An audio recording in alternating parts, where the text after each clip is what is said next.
for Andreas Lindh. I want to give him the stage right away. Thank you.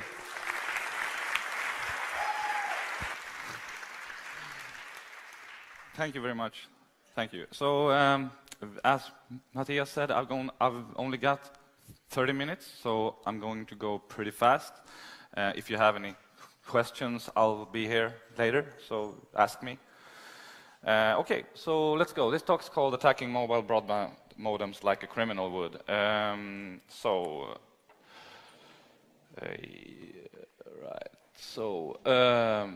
Mandatory slide about me. I work at iSecure Sweden. We're one of the sponsors here, so go see us at our booth. In my job, I do all sorts of things. So I'm a technical generalist.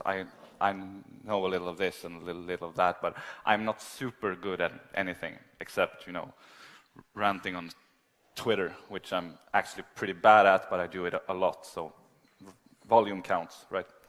I do like the web, and this is kind of a web talk. It's kind of web-focused anyway. But as I said, I'm not really an expert on anything. So the agenda for today, I'm going to start with a brief introduction on the actual point of this talk, and then we're going to look at our target, so basically USB modems like these. I'm sure a lot of you people have one. And then we're going to take a look at the attacks, and I will also do some live demos, and that is, of course, the fun part. And then there's going to be a summary with what happens next. So the introduction. So what is this talk about? So has anyone not seen this comic?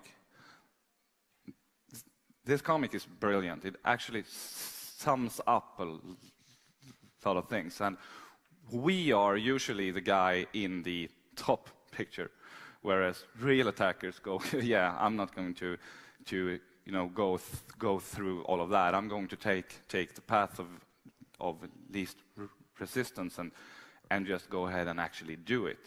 So this talk is about practical attacks on USB modems that are actually likely to happen in the real world, or is probably to some degree already happening. Simply because they're really easy to execute, so path of least resistance, and they have great potential for paying off, because criminals or real world attackers, they don't care about the flashy stuff, they just want to make money, right? Because that's their job. Okay, but why USB modems? Well, for starters, they're really popular. So just in 2013, there were about 130 million devices shipped. So that's a lot, right? But there's not a lot of vendors. So Huawei and CTE, they own this market. They have like a huge market share. And that means that there's not going to be different models. Devices from one vendor is likely to share a lot of code. So this means that if we can find an attack against one device, it's highly likely to work against other devices from the same vendor. This has been verified with the vendors. I've actually created a lot of work for them, as you'll hear later. Okay, so some words about our targets then. First of all, there's been some previous research in this area, most notably by Nikita Tarakanov and Oleg Kuprev, probably pronouncing that totally wrong, but whatever. They had a talk called From China with Love back at Europe, 2013. There's also this Indian guy who did something called SMS to Interpreter, fuzzing USB modems at Nalcon Goa, also in 2013. This is really good stuff, and you should check it out if you're interested in this sort of thing. But these guys, their stuff is way... these guys are really smart.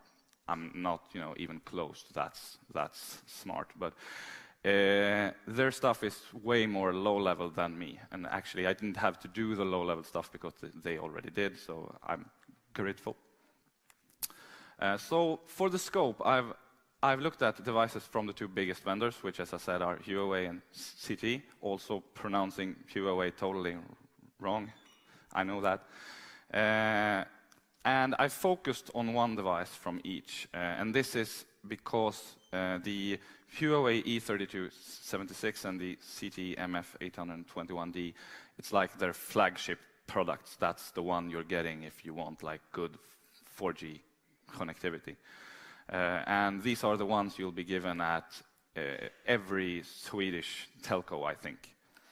And the purpose of this was not to, find specific vulnerabilities in specific modems. It was more to identify the common attack surface overall.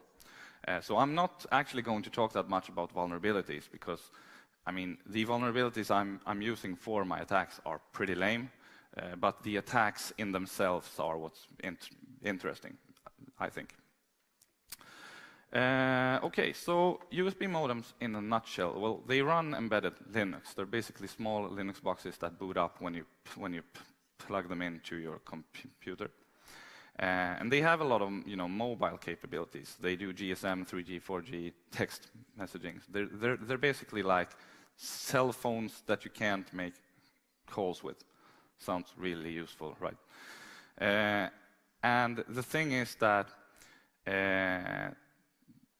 they have like a SIM card and a phone number to that SIM card. And they have all that stuff that comes with having a SIM card, all of that kind of configuration, which is interesting. They also have a web interface. And this is like part of the carrier branding. So when a carrier goes to Huawei or CT, he's going to say like, okay, so I want a modem. I want it to be able to do this and this and this and this, and I want the interface to be web. As opposed to having like a dialer software that you install on your computer, because that's a hassle for the users, etc. And this seems to be the way a lot of carriers are doing it. They don't want the dialer software, they want the web interface. But the web interface does not have any authentication, and in a room full of security people, that's a big fail, right? But it actually makes some logical sense, because if you compare it to like a Wi-Fi router, a Wi-Fi router is a multi-user device. There's going to be more than one user on the Wi-Fi network. That's an assumption. But not every user should have administrative access to the interface or to the actual Wi-Fi router. But a USB modem is a single user device. So the assumption is that whoever is using it is the person who is in physical possession of it and thus should have administrative access. So it kind of makes sense. Okay, so the network topology for these things is very similar to a Wi-Fi setup. You got like a private network between the modem and the computer. The modem is like the DHCP, the DNS, the default gateway. But the modem also has a public IP, which it doesn't show to the computer. So to the computer, the modem is an Ethernet card. And it has the web interface, which, of course, we will be messing with. Okay, so moving on to the fun part then, the attacks, or what would Robert Hackerman do? So remember, Robert Hackerman was the guy in the comic, the real attacker. Okay, but before we get going, we need to establish some ground rules. Our objectives as criminals are, number one, to make money, right? Number two, to steal information, because information can potentially be turned into money at some point. And number three is to gain persistence, because if we can do that, we can do number one and number two over and over again and make a lot of money like this guy, right? Because that's our goal. And the only prerequisite we have is that it should be remote attacks only. So some local attack that only works locally is not interesting unless it can be used like in a chain or something remotely. That's all. Okay, so we'll be starting by looking at attacking configuration. So these things are not, advanced network devices. These are really simple things that that are meant to be used by non-technical people. You're just supposed to plug it in and it should just work. So there's not really any advanced configuration available to the users. So if you, for example, look under network configuration, you'll find like, should roaming be off or on? And should I prefer a 4G network? Like that sort of thing. So no one uses that, really. But still, the first attack is DNS poisoning. So how do we do that if there's no network configuration? Well, there is something called a connection profile. So these things come pre-configured with a connection profile from the carrier. And this profile is read-only, so the user can't do anything with it. The only thing he can do is to add a new connection profile. But as you can see, you can't really add a lot. You can add like the profile name, which is unimportant, and you can add the access point network, which is where the modem authenticates. Username and password is, as far as I know, never used. But use this, right? So by just having a user going to a web page, it's possible to just make a really easy CSRF attack to add a new profile with our own static DNS servers. We can set this profile as read-only, and as the default profile, we can even remove the original profile and then rename our profile to the original profile's name. The user will have no way of seeing that anything has changed. Everything will work exactly like before, except that I, as an attacker, will then be able to send the user to like ad networks and make really easy money, or to malware sites, or spoofed websites and potentially harvest credentials and things like that. And to make matters worse, of course, there's a bonus attack. So another thing we can do after this is to trigger a firmware update. And then we can spoof the update server and have the user download the firmware update from us. Because the downloads are all over HTTP, so no problem there. And the code that is downloaded is not signed. So then we can have the user install a backdoor firmware, which means that we have a backdoor into something that is physically connected to the victim's computer. And from there, who knows, right? So that's pretty bad. And I know that DNS poisoning isn't the sexiest of attacks, but as a criminal, do I give a fuck? No, I don't, because I want the money, and this works. Okay, so moving on to something that may not seem that bad, but depending on the situation, it could actually be. So it's possible to do some SMS settings configuration. And when you do that, like, do I want SMS reports to be on or off? Again, there's some additional information being sent to the modem. More specifically, the SCA, which stands for Service Center Address.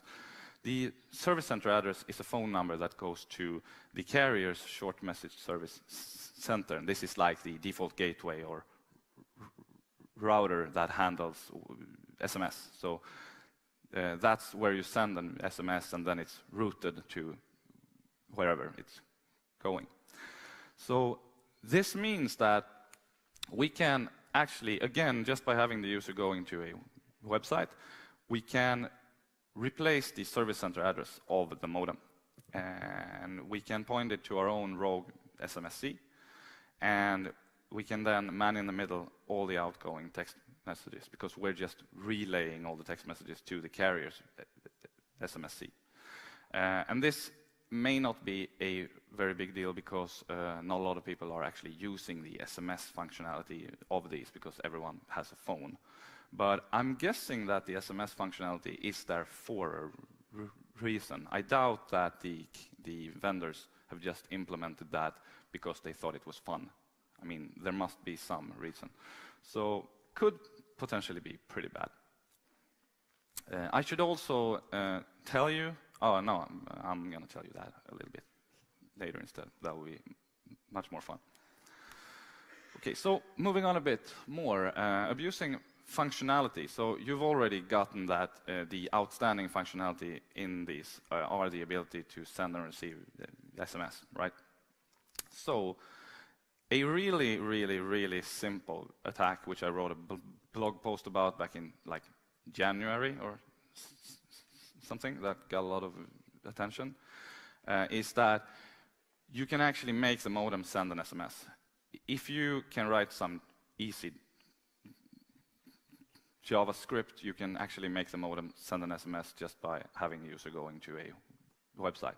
Now, this is probably, the most likely thing to happen, because setting up a premium rate number and anonymously somewhere in like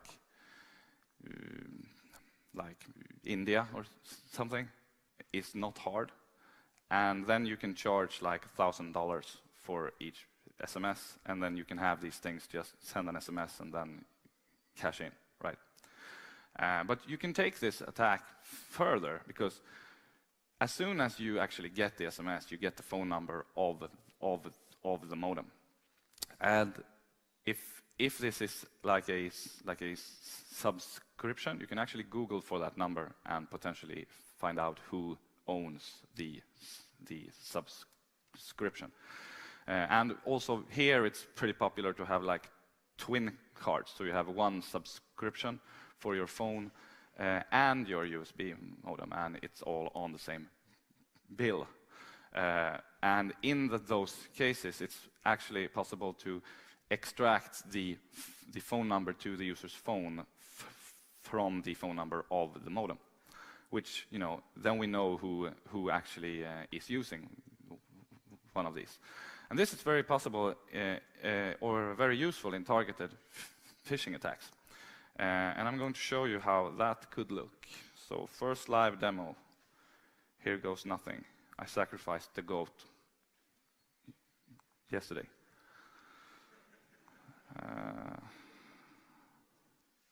So basically, let's see. Yeah. So here we have an interface, right? We're connected to the internet, and this user sees that I've gotten an SMS. Cool. I'm going to go check that out. So the SMS said, "Dear customer, like our Facebook page for a chance to win $1,000 in cash prizes." Oh, nice. From your friendly customer service team. Okay, cool. I'm going to click that. This domain looks a bit shady, but I mean, who cares? It says Facebook. So we're ending up here. I'm actually going to take out my phone too, because otherwise this will be a real anticlimax. So the user, he's not logged in, so he's logging in.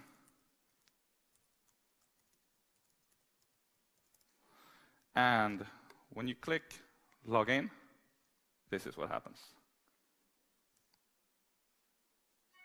So the user gets logged in, and the attacker gets the login credentials over SMS.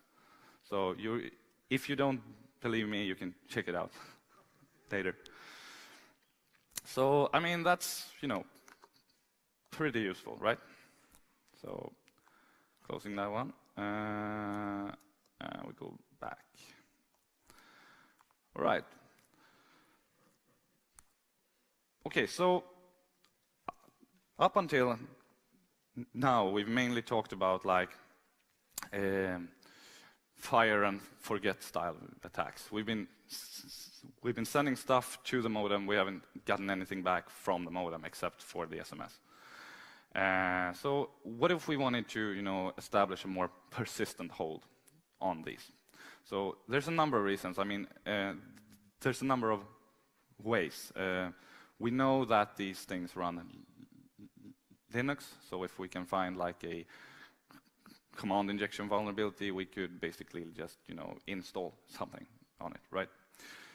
There are easier ways though, and I think this is a bit more fun too. I won't be popping a root shell or anything like that, but as an attacker, I don't really care.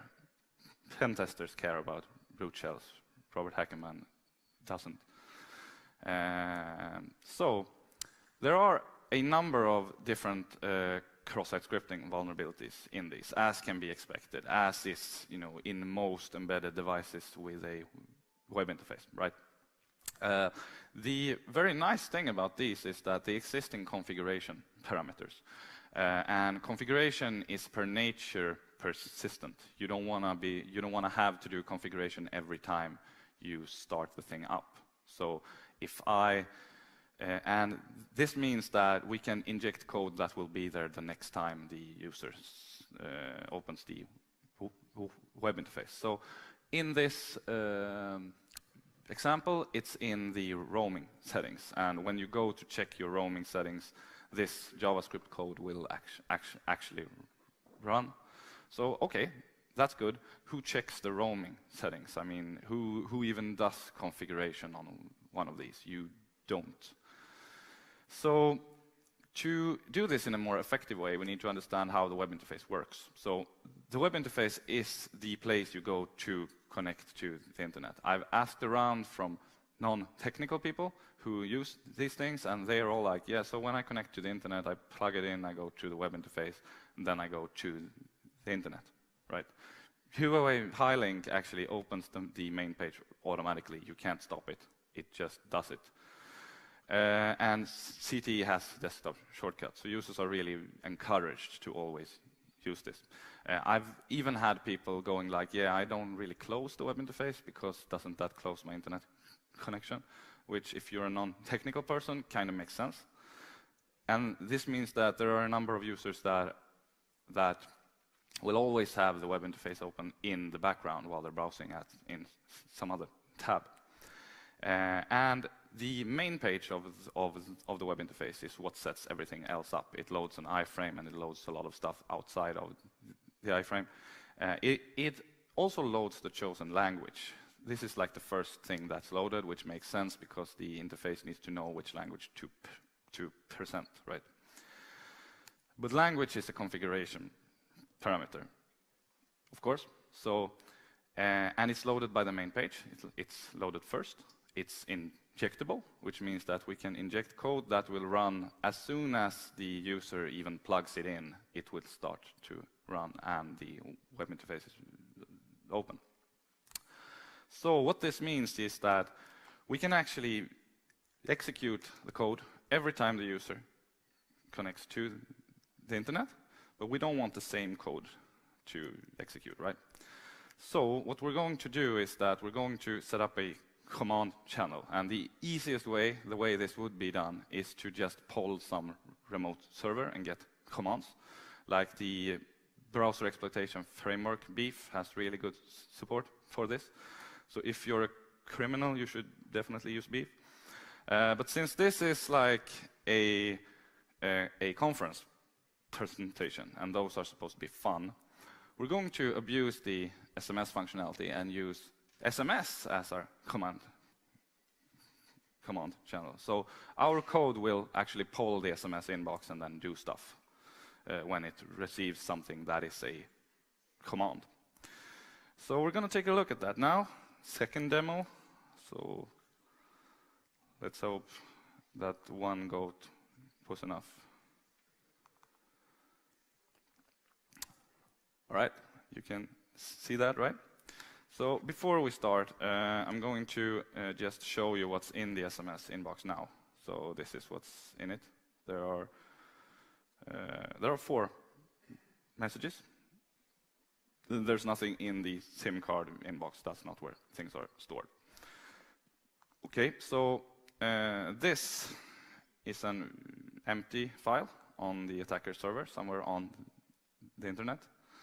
And the user goes to browse the internet. And of course, he ends up here because everyone does. This is like the internet. So in the background here, the actual attack is taking place. So as I said, the attack takes place outside of this iframe. So the code is injected. It's been saved to permanent storage of the modem. It's not up and running yet. So normally it would be the next time the user connects to the internet. But We don't have time for that, so we're just going to reload this page, and now the code should be running. So I'm going to send an SMS to it. So pay attention up here.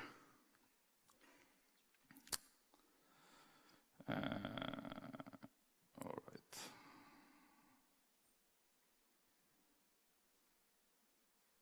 So I'm sending the SMS. See that? Okay, so let's take a look in the SMS inbox. Ah, there's nothing there. But if we take a look at this, there's the SMS inbox. So we basically stole that. There's a lot of things you can do. With this, you guys who do actually do web stuff professionally could do much cooler stuff than me. But I'm going to do one last thing just because, you know, this attacker is a really funny guy. Right? All right. So, this is like conference presentation 101. Always do a Rickroll and you'll win, right? Always works. Okay, so to summarize, because I don't have any more time, I do have a lot more stuff, but you can read my paper. Okay, so what I've been talking about and what I think that we can expect in terms of attacks on these devices, really simple attacks, anyone can do it. You need to know some basic HTML, that's all. Are attacks on configuration, so network configuration, in some degree mobile configuration too, like the SMS stuff. The abuse of functionality, so outbound and inbound SMS, really easy to abuse. People are actually really prone to forget everything they've been told about not clicking shit when the shit comes in from a different channel. So SMS phishing going to work. And then the injection attacks, which I think will also happen sooner or later. So, of course, I've reported all of this to the vendors. CTE is like working on it. They don't have a security team, don't know anything more than that. Working on it could mean anything. It could be, could mean like we are actually doing something, could mean we're out for coffee. I don't know. Huawei, on the other hand, is actually fixing their entire product line because everything affects everything, which, you know, they actually have a product security team. I was actually put in touch with them by FX, so thank you. They are not super duper good, but they are a security team, which is good under the circumstances. So that sounds pretty good, right? Well, it's not, because the updates for these things aren't working. Vendors can't push fixes directly to users because every single device is customized for one carrier in one country. So when I report something to Huawei, they have to do like 500-600 different patches. And then they have to go to each carrier and say, we have a security update, and the carrier would say, security who? So there's a pretty slim chance that anyone will ever get any patch, security-related patch. So if you're using one of these are like permanent 0-day. So go to your carrier and ask to get a new one, because they exist. Only that there are 130 million of them out there from last year, and who knows how many from the year before. I don't know. Don't use them, or get one with the dialer software. And this Twitter conversation I had with Marcus Carey, stunt hacking sells tickets, real bad guys pick low-hanging fruit. Fix low-hanging fruit before you go stunt hacking. Okay. Thank you very much.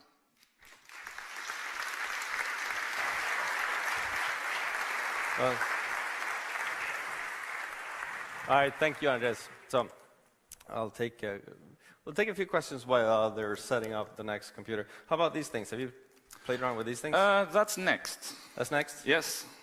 And I'm also not really done with these because I intentionally aimed at very, high level stuff. Yeah. But I know for a fact that I can install whatever I want on these. But it's much more work, right. And they're not very stable. I've broken more than a few, which is kind of strange that I've been able to do that since I've only done web.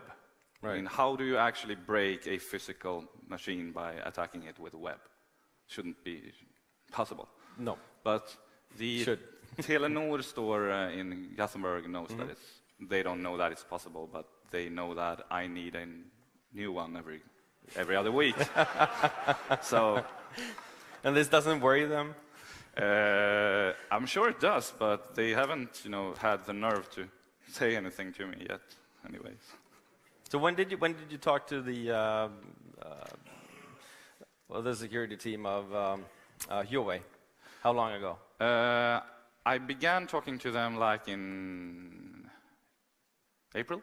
Oh, and they've been following me around. They've been going to the same conferences as me and wanting to get me out to dinner and stuff. Right. So they're here? No, I don't think so. They actually went to Hack in the Box Amsterdam just because I was going to attend. Not speak, but... Right. Interesting. Yeah. All right, we seem to have the next presentation up and running, so thank you. Thank you very much, Andreas.